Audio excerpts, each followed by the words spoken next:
Did you think you were going to win the show when you went on the show? Without doubt. I never for 1 minute thought I wasn't going to win. And I said to all my friends and family, I said, if I get through the first week, I'll win the show. Because I went back, when I got onto the show, I said to the producers, I've never seen it. They said, well, you need to go and watch some other episodes so you know what you're in for.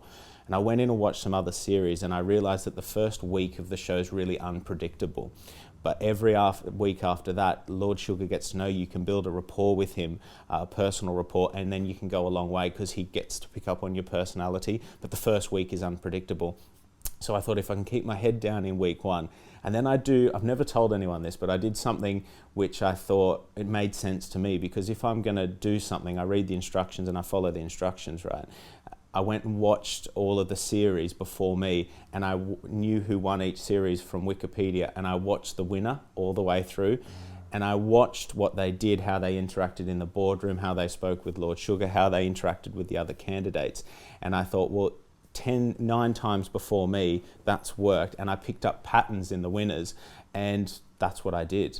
And I don't know if that's the wrong or the right way, but it made sense to me. You know, if someone's done it successfully before, if you go and do the same thing, you need to get the same results or near enough. How many contestants go in, and then how long is the process? And then the winner gets this £250,000 investment, and you go into business with Lord Sugar. That's a big commitment. Yeah, it's when it started, I think it had 12 contestants, or candidates they call them. In the first year they had 12, then in the latter years they had 14, then they went to 16, and my year was the 10th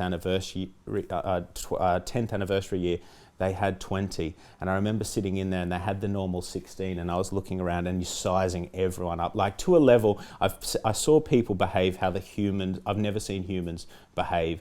Was sat in the boardroom and Lord Sugar picked the phone up. He said, right, I've got a surprise for you. And he brought another 4 in.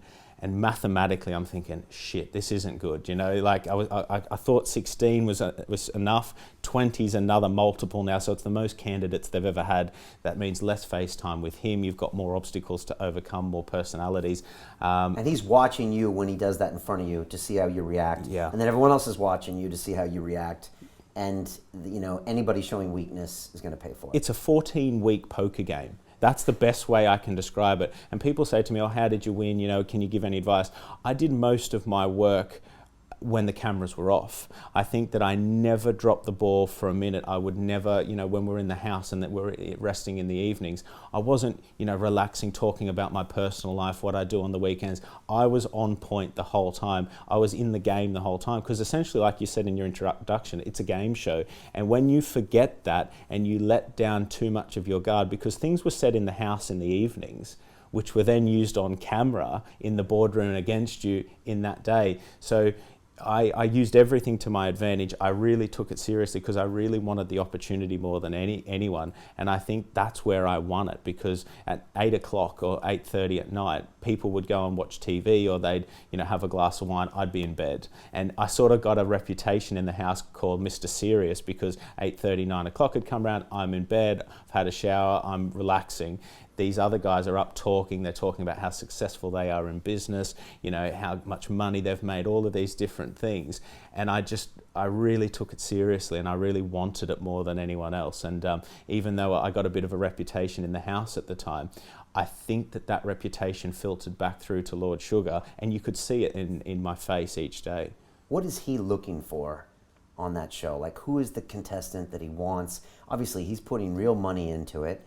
It's his money on the line, his reputation on the line, and potentially a successful business in the future. Well, I don't think Lord Sugar's ever invested in a business plan. I really don't think he invests in the business plan. I believe that myself or the other winners that have been before me could have taken any business plan on that show. I think he really builds a rapport and sees something in the individual which he invests in the person. I think, as I'm getting older and I'm working more in business, and with my staff that work for me, my good staff could come to me with any idea and I'd give them a go, because I know the makeup of that individual, just as like a bad staff member could come to me and I'm not going to really take on their idea because I know their traits as a person. And I think 14 weeks is a long time to get to really know someone, and they put you through so many different circumstances and try you in different environments that he goes, right, that's someone, I know their strengths and weaknesses, but I I know how they react when they're under pressure. I know when they're weak, what sort of, just their reactions and how they deal with stress. And I mean, the tryouts for the show are incredibly, just the things they put you through and the stress and the environment they put you in. I've never been in anything like it, and I think that there's obviously a lot of theory that goes into it, and some of the people that show's produced have become fantastic business people.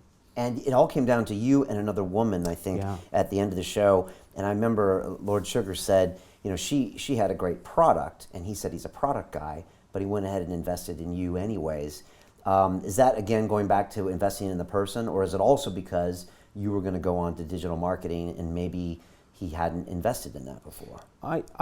The answer is I don't know, and it's probably a question for Lord Sugar, but I just saw almost something in him that wanted to invest in me. And I think Bianca, who was in the final with me, she was a very capable businesswoman. Her idea was brilliant. She's gone on to do very well with that idea.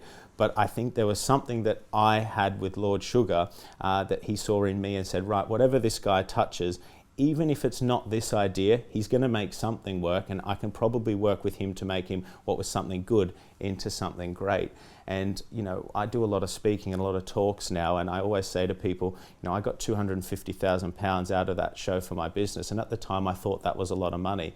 But what I've now learned is I would do that show for free if I could have the FaceTime with Lord Sugar that I've had again, because what I've learned about business and what I've learned just about being a businessman is worth more than £250,000. It's worth, I don't know what it's worth. It's been so valuable that I could go and start another business now and it would just be as successful as this one from what I've learned. To watch the rest of this fascinating interview, click on the link below and go to LondonRealAcademy.com. There you can sign in with your social media, log in and watch the rest of the episode for free, along with all of our episodes on London Real, my webinars, and all of our premium content, all located over at LondonRealAcademy.com. So click on the link below, you'll be directed there and you can watch the rest of this fascinating interview, and I'll see you there.